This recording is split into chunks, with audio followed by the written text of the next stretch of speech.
Module 2, chapitre 10, entrée DRT, DRT en anglais. Ça veut dire Display, Rendering, Transform. On va tout de suite voir où il se situe sur un schéma que vous connaissez, qui est tout ce qui concerne l'étalonnage.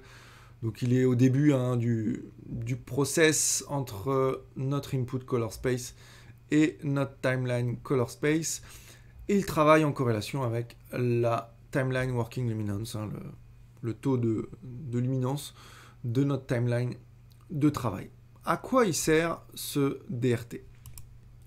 Eh bien, je l'ai noté, il aide à la mise à l'échelle et à la transformation des datas d'une caméra avec un espace colorimétrique large dans une timeline de travail avec un espace colorimétrique moins large. Donc, quelque chose qui pourrait être de l'ordre du HDR vers du SDR.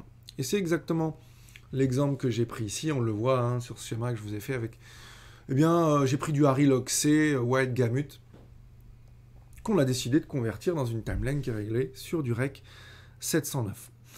Et donc, en fait, ce qui se passe à ce moment-là, quand on a quelque chose de plus grand qui doit venir s'insérer dans quelque chose de plus petit, eh bien, on a toutes ces datas, quand on active ce DRT, qui vont venir se stretcher petit à petit, de manière progressive, de manière smooth, fluide. Tout ça, c'est fait avec des conversions mathématiques.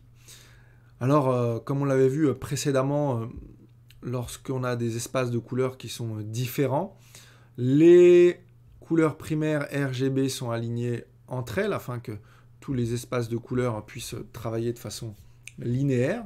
Mais en ce qui concerne les datas qui sont à l'extérieur, on pourrait dire qu'elles vont venir se stretcher et venir s'intégrer petit à petit à l'intérieur de l'espace de couleurs de référence, en l'occurrence ici le Rec 709.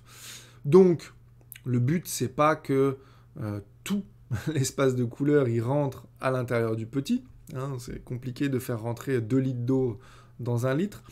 Mais en tout cas, mathématiquement, ils ont réussi à créer des formules mathématiques qui font que toute cette partie-là, eh bien, pour les données qui sont en tout cas les plus larges ici, ça va pouvoir s'intégrer à peu près pour 3/4. Il y a 3/4 de toutes ces datas-là qui vont venir s'intégrer petit à petit à l'intérieur de ça, et il y a environ 1/4, voilà, qui sont ces données-là, les plus loin, ici, là, tout ce qui est le plus loin, bah, ça va rester à l'extérieur et ça va arriver à peu près, voilà, à peu près ici.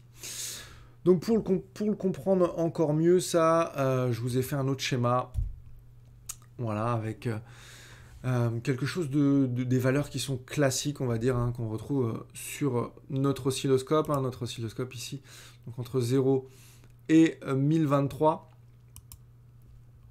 Donc, on voit ici, on a donc les valeurs entre 0 ici et 1023. On a des valeurs en CD par mètre carré. CD, c'est du candela par mètre carré. C'est une unité de mesure pour la luminosité des écrans. Et puis ici, j'ai mis des standards, on va dire, des classiques en fonction du type d'écran qu'on peut retrouver. Donc on voit que pour du SDR, d'accord, ici on aura, c'est marqué pic de luminance SDR, on voit qu'on est autour de 100 nits. C'est le maximum 100 nits, c'est le pic de luminance pour du SDR. Alors que pour du HDR, on va être sur du 5000 nits pour de l'hybride log gamma, et on sera sur du 10 000 nits pour du gamut qu'on appelle le ST2084 HDR. Donc vous voyez qu'il y a une grande différence entre le pic de luminance en SDR et le pic de luminance en HDR. Ça, c'est la façon dont est distribuée la luminance, d'accord, puissance des hautes lumières HDR, et ici sur le SDR. Ça, c'est la façon dont est distribuée cette luminance quand mon DRT est inactif. Ok. Maintenant, si je passe sur quelque chose d'actif, voilà, j'ai créé la même chose mais sur on, eh bien vous voyez ce qui s'est passé ici. Donc je vous mets la comparaison avant et après.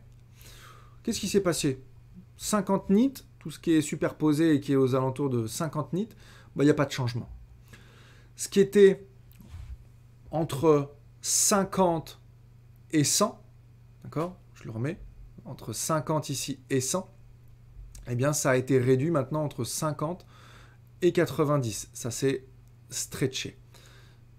Et puis tout ce qui était au-dessus ici de 100 nits, jusqu'ici à 10 000 nits, eh bien vous voyez que c'est venu se compresser entre 90 et 100 nits. D'accord ? Avec ces schémas-là, du coup, je pense que c'est un petit peu plus clair, de manière en tout cas théorique, ce que donne le DRT selon qu'il est sur on ou sur off.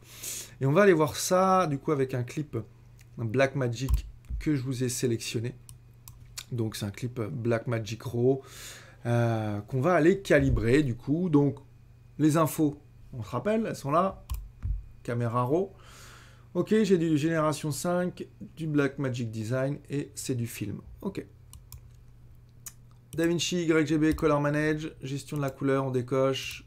Tac, ça va un peu plus vite maintenant, on sait ce qui se passe. L'espace de couleur, on vient de le dire. Donc moi, je vais rechercher ici mon Blackmagic en Génération 5 film. Vous voyez, il y en a plein. Faut faire attention, il y en a vraiment plein. Il est ici, Blackmagic Design Film Génération 5. De mémoire, il y en a un qui est un petit peu plus bas, voilà. En Génération 5 aussi, mais vous voyez, c'est du vidéo. Donc attention à ce que vous sélectionnez. Hop, je le sélectionne.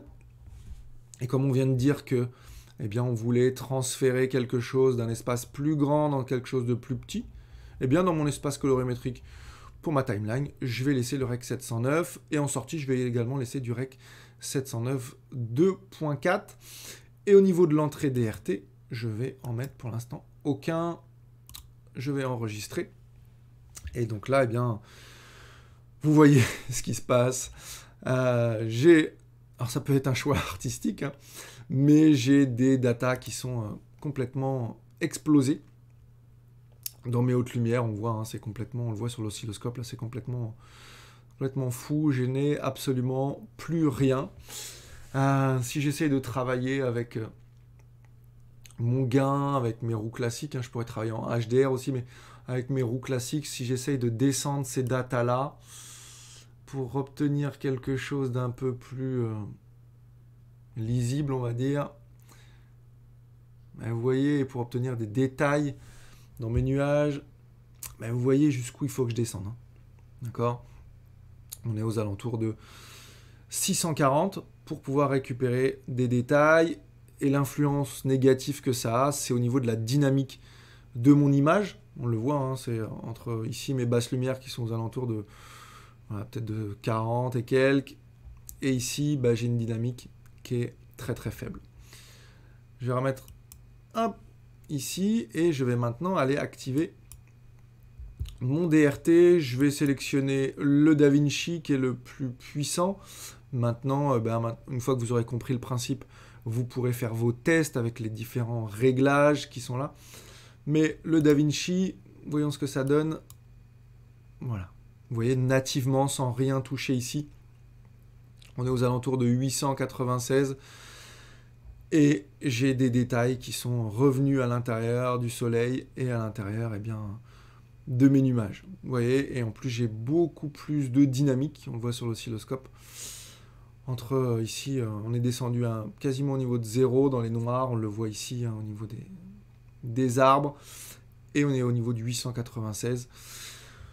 Donc voilà, ce qui se passe avec le DRT, c'est vraiment cette possibilité de pouvoir travailler sur ce squeeze, on va dire, de ces datas pour qu'elles viennent s'intégrer dans un espace colorimétrique qui est plus faible, pour nous donner quelque chose qui est joli.